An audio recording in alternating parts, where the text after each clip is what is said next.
इस जमानत विच खयानत नहीं होगी सरदारा। मैं अपनी खिदमत का इको ही तो इनाम लैके चलिया।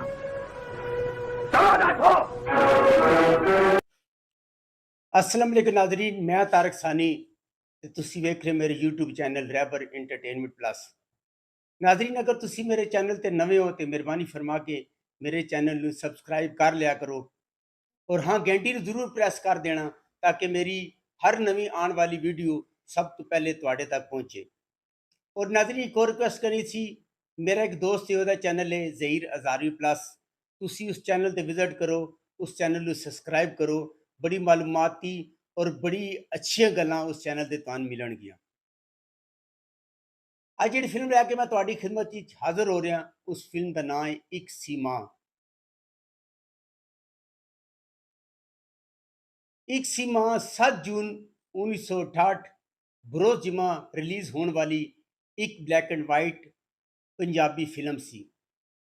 ਨਾਜ਼ਰੀਨ, ਇਹ ਇੱਕ ਐਵਰੇਜ ਫਿਲਮ ਸੀ, ਯਾਨੀ ਕਿ ਇਸ ਫਿਲਮ ਨੇ ਆਪਣੀ ਲਾਗਤ ਪੂਰੀ ਕੀਤੀ ਸੀ।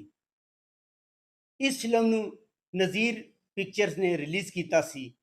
अदाकार सुल्तान राई, हबीब, फिरदौस, असद बुखारी, सावन, अलाउद्दीन, सलमा मुमताज़, रंगीला ते मुनव्वर ज़रीफ। तू बेशक हराम नल मर जा हाकू, जिदे तो तू अपनी जान कुर्बान करने लिए आया है वो हमेशा नहीं बच गए।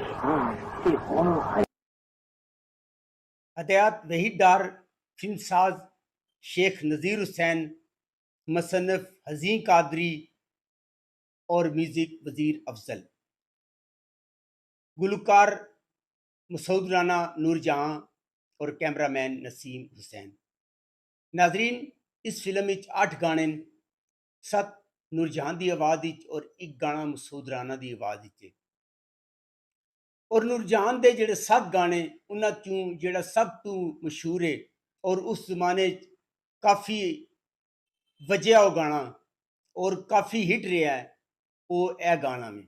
ये दिल बर दिलदारा, ये दे गयो झूठा लारा, बेकदरा में दिल लग गया।